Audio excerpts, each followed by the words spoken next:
Fala galera, beleza? Bem-vindo a mais um vídeo, eu sou o Maicon Eu sou o Maurício, e hoje nós vamos reagir ao vídeo de... a origem dos deuses. Agora acertei. Tá, então bora lá, que ele tinha errado outra vez. Guilherme analisa o vídeo. Tá, então, vamos lá assistir o vídeo do Guilherme. É isso aí, não esquece de dar curtida, dos comentários aí o que você achou do vídeo e não esquece de se inscrever também, que é bastante importante. Então, bora lá pro vídeo. Você gosta de mitologia? Sim. Se a resposta for não, não tem problema. Com essa série você vai gostar.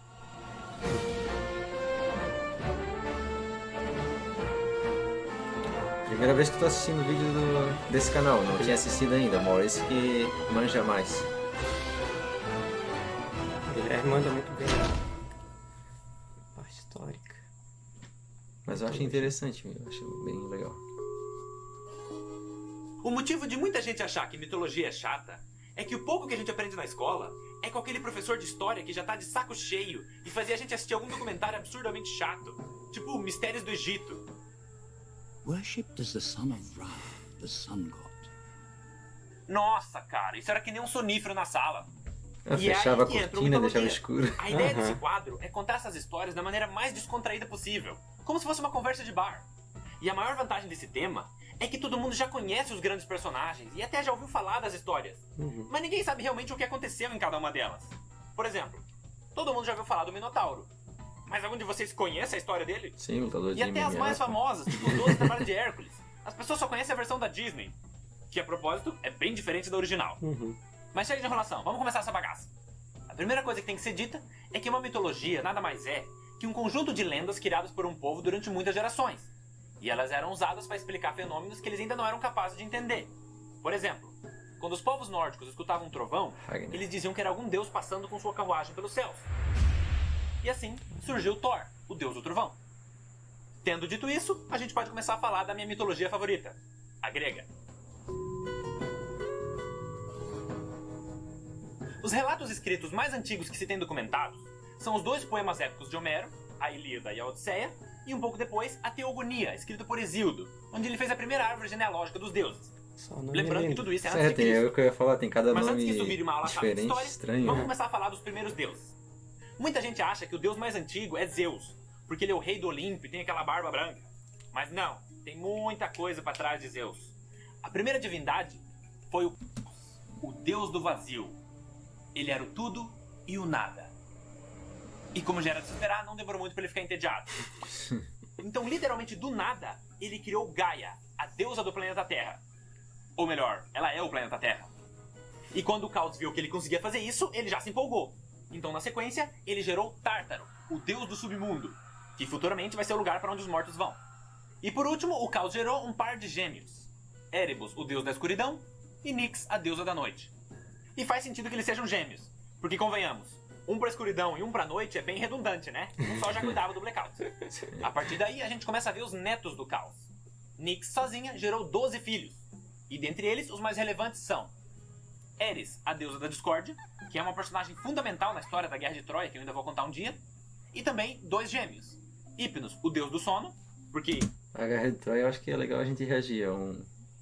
Tipo, pelos filmes que eu assisti, eu gostei bastante, eu acho que vai ser massa de assistir.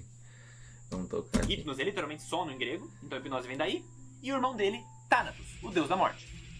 Então, mais uma vez, faz sentido que sejam gêmeos, porque a morte nada mais é que um sono que você não acorda mais. Mas voltando ao planeta Terra, Gaia sozinha dá luz a Urano, o deus do céu. E agora você deve estar pensando, pera aí, nós temos um planeta com esse nome. E você está correto, amiguinho, vai ganhar um biscoito no final da aula. Urano é o 7º planeta a partir do Sol.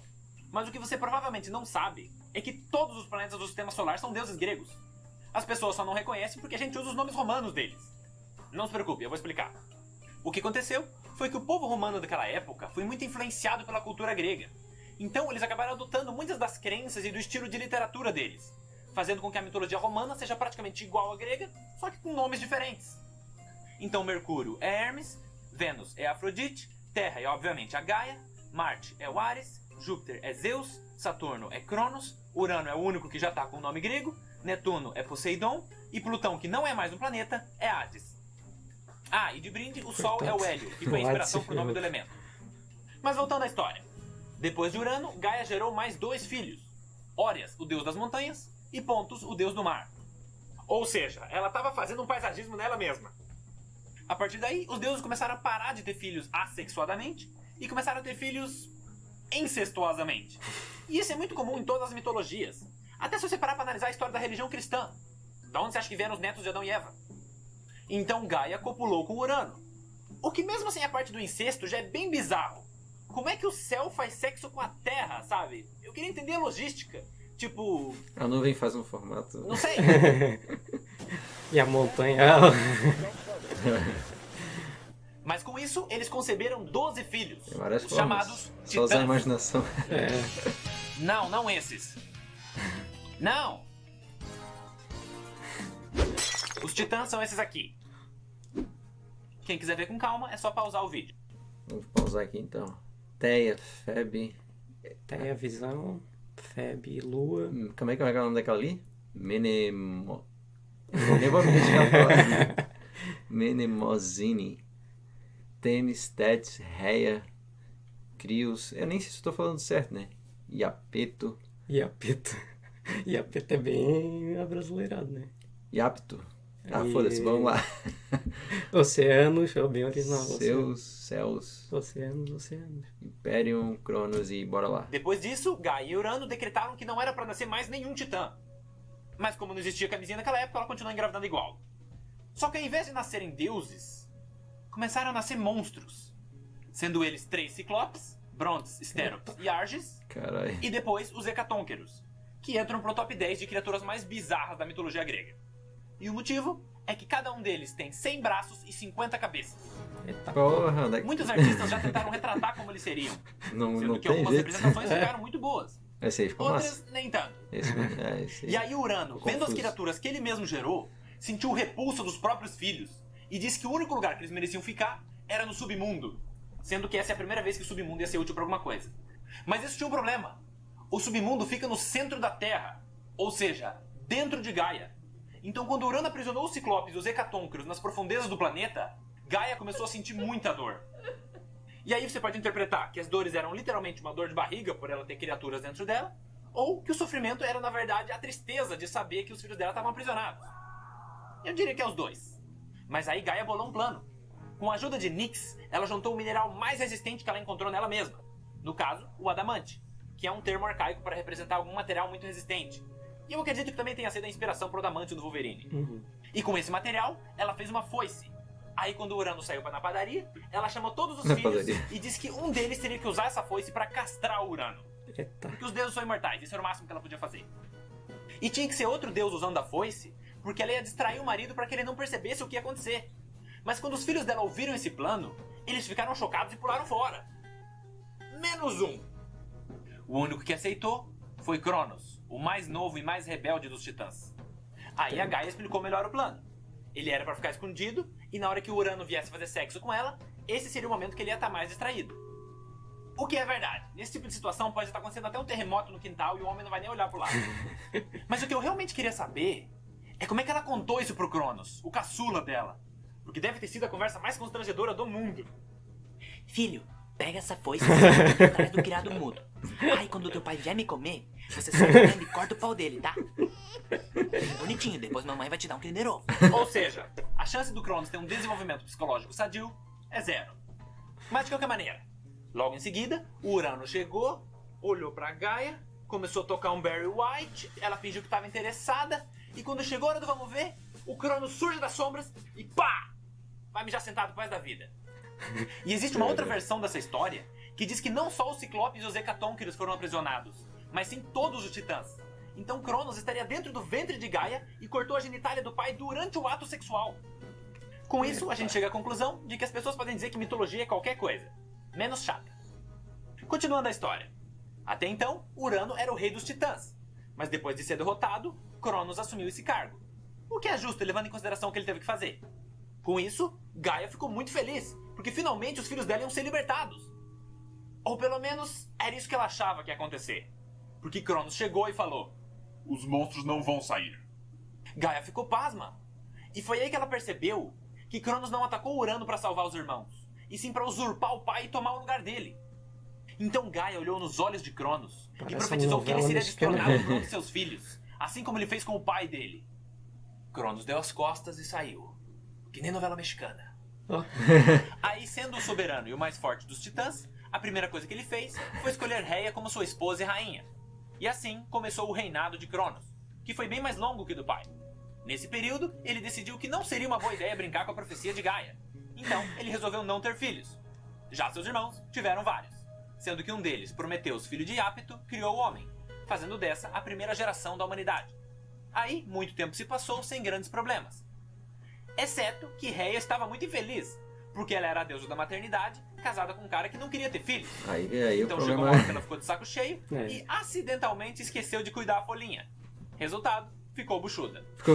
Mas Cronos era um cara precavido. Ele nunca esqueceu a profecia feita pela mãe/avó dele. Então, ele resolveu aprisionar os seus descendentes. Só que Cronos foi mais inteligente que o pai.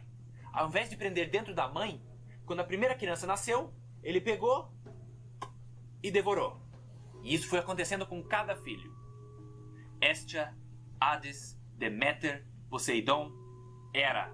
E agora quem gosta de mitologia já deve ter percebido que se tem Hades e Poseidon, tá faltando alguém aqui. E O eu que não nos sei leva à qual é. próxima parte da história. Não Reia sei. não aguentava mais ver os seus filhos É o serem devorados. principal. Então quando a sexta criança Aquiles. nasceu, ela escondeu o bebê. E quando o Cronos chegou, pera aí, dá um pause. Eu não posso ser o único que tá com essa dúvida. Os seus? Como é que É, né? isso aqui engravidou isso aqui? Pensando bem, eu não quero saber. O importante é que no lugar da criança, ela entregou uma rocha enrolada no cobertor. E eu gosto de imaginar que era uma pedra com smiley pintado de canetinha.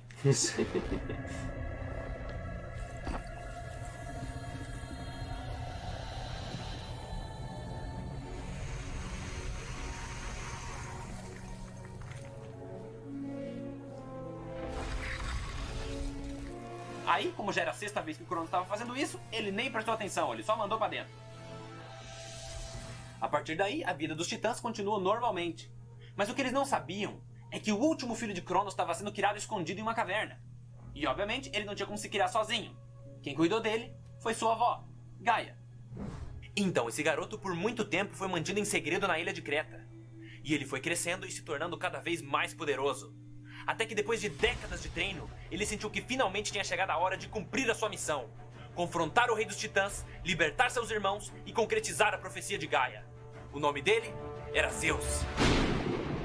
Acertei depois de ter cometido uma burrice. Vamos aí, E aí pessoal, espero que vocês tenham gostado do vídeo. E Massa, pra quem ficou curioso interessante, com esse bem. final, não se preocupe, eu vou terminar de contar essa história no próximo Mitologia. Eu só não quero que esses vídeos fiquem muito compridos, porque assim eu posso postar com mais frequência. Show. Achei bem interessante e talvez a gente faça uma continuação aí. Vai depender de vocês também, se vocês querem que Sim. continue com esse estilo de vídeo ou esse tipo de react, né? Uhum. E comenta aí se vocês gostaram e se querem mais a continuação desse vídeo, inclusive. o interessante dessa série é que explica todo o desenvolvimento da criação dos deuses e etc. Que refletem até hoje a nossa língua, no caso, nosso cotidiano. Muita coisa ainda deriva dessas histórias. Sim, massa. Então é isso aí. Valeu, galera. Até mais. Tchau, tchau.